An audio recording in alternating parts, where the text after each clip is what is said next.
Hola a todos, cambiamos de tema, terminamos la historia de la salvación y comenzamos la historia de la Iglesia. Viene nuestro Señor Jesucristo a la tierra. Ya hablé en otro momento de nuestro Señor Jesucristo. En el credo concretamente se estudia brevemente la figura de nuestro Señor. No me entretengo en toda su vida porque es tema de otra materia. Viene nuestro Señor Jesucristo a salvarnos, lo sabemos muy bien. De lo primero que hace al empezar su vida pública es convocar a 12 discípulos.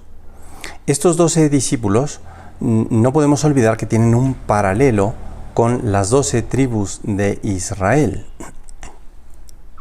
No es casualidad. Y esto me lleva al nombre, precisamente. En la antigüedad, nuestro Señor llamó a Abraham, después de Jacob nacieron esos 12 hijos que formaron 12 tribus, y ellos constituían el pueblo. Ese pueblo había sido llamado por Dios, había sido convocado por Dios. El Cajal Yahvé, el pueblo de Dios. Concretamente ese Cajal Yahvé se traduce al griego como eclesia. Eclesia quiere decir convocados, reunidos. A eso obedece el nombre de la institución a la que pertenecemos, nuestra Santa Madre, la Iglesia. La Iglesia es convocados.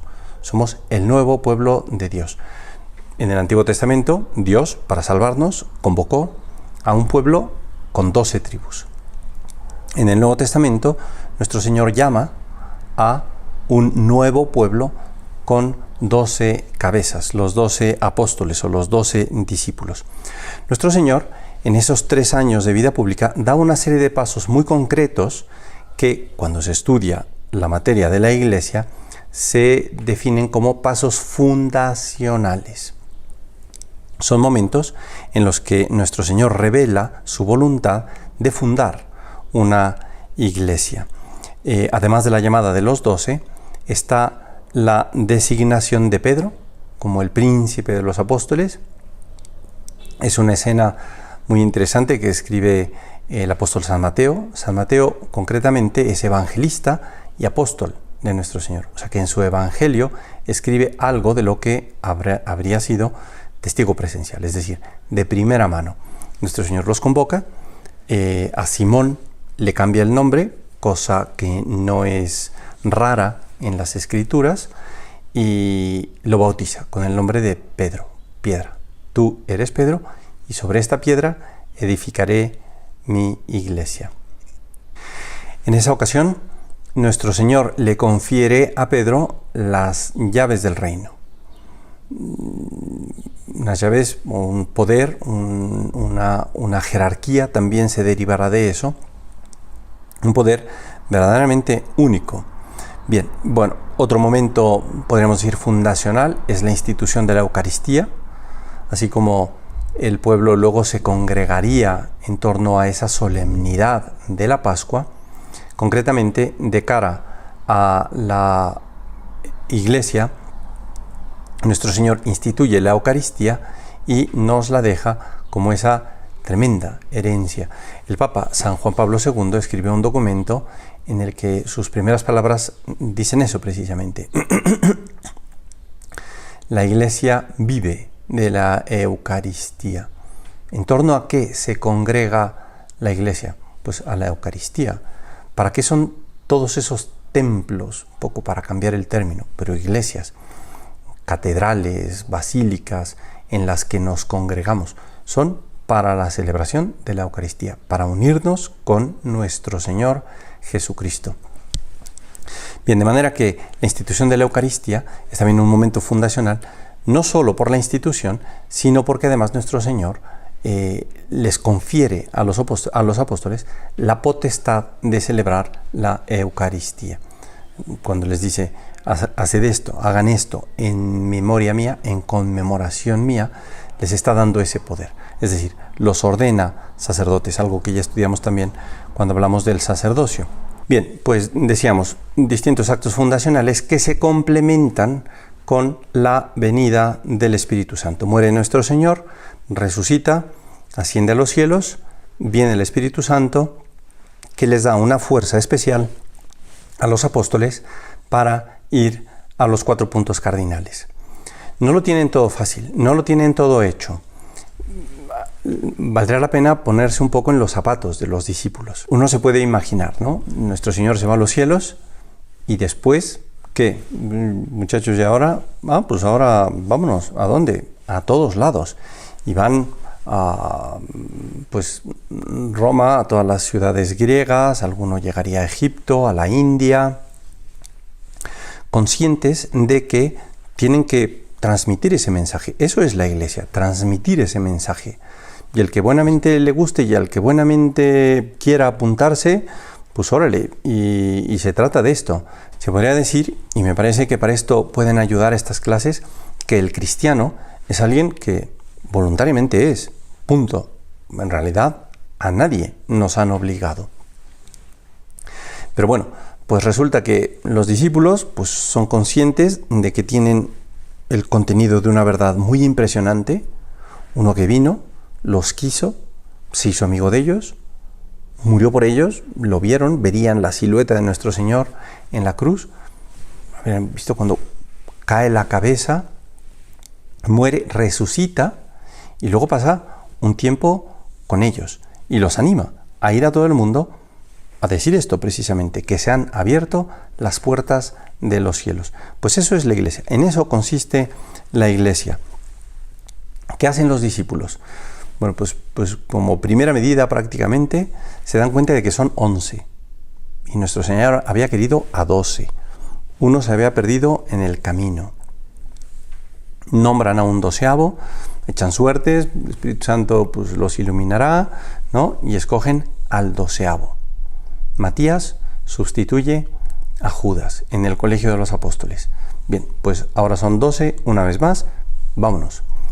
En el ambiente judío no había sido visto con buenos ojos nuestro Señor Jesucristo y, como sabemos, fue perseguido. Esa nueva religión pone muy celosos a los judíos. A los romanos no les importaba tanto porque los romanos en general, ya lo dije en otro momento, condescendían, dejaban hacer. En fin, el caso es que, bueno, pues empiezan a perseguirlos. Se cuenta en los Hechos de los Apóstoles, realmente un libro muy interesante, los primeros pasos de la Iglesia. A Esteban lo lapidan, está ahí un joven, Saulo, Pablo, que consiente en la lapidación. Saulo es un tipo con muchísimo celo, que más adelante se dedica a perseguirlos. A ver, ¿dónde están? Va, pide cartas, los apresa, los mete a la cárcel. La tienen difícil los discípulos. Lo más llamativo, creo yo, es cómo van contracorriente. Oye, pues mira, te mato, pues mira, mátame.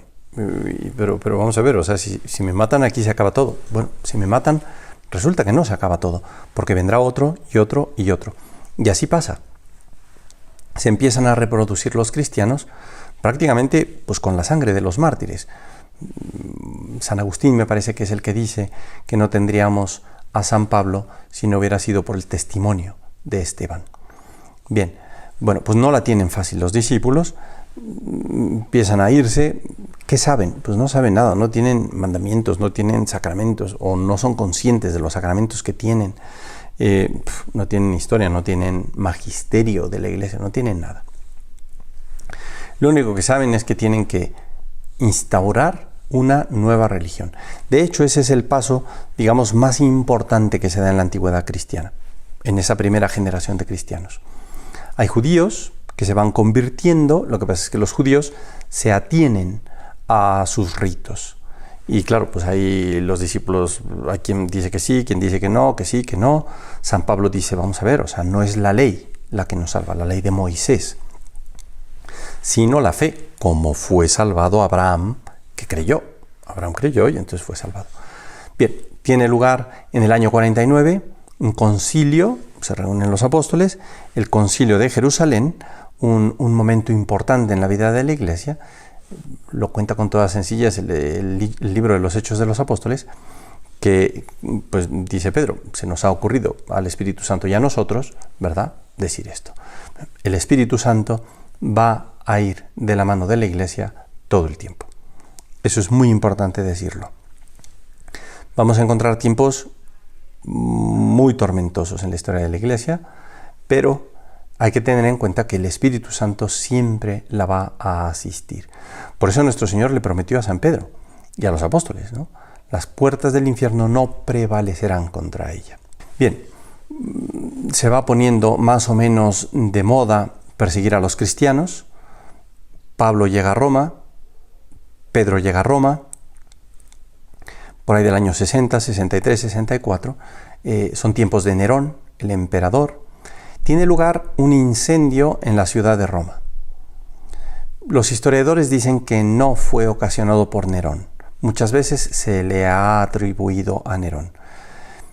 A raíz de aquello se culpa a los cristianos. A los cristianos se les culpaba, por ejemplo, de antropófagos. Claro, es que consumimos a nuestro Señor Jesucristo. Alguien oía mal aquello.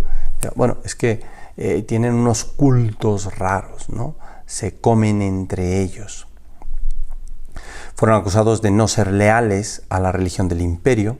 Claro, había que honrar a los dioses romanos y para el cristiano aquello era imposible, no lo iba a hacer nunca. De manera que son acusados por aquello. Poco a poco empiezan a ser perseguidos, de la quema de Roma son culpados y entonces son llevados al circo máximo, a las fieras. Son echados a las fieras, son quemados vivos. En esta situación adversa de politeísmo romano y de monoteísmo del cristiano, además con ese empeño, ¿no? Decíamos, van a contracorriente, los matan y les da igual, los echan a las fieras y se ponen a cantarle a nuestro Señor. Aquello le rompe todos los esquemas a los romanos. Si alguien quiere tarea, hay una película muy famosa de hace muchos años, que también se deriva de una novela llamada Quo Vadis. Quo Vadis quiere decir ¿a dónde vas? Y hay una escena en la que Pedro, sería lo que se representa ahí, Pedro, ante la situación de Roma, pues decide dejarla.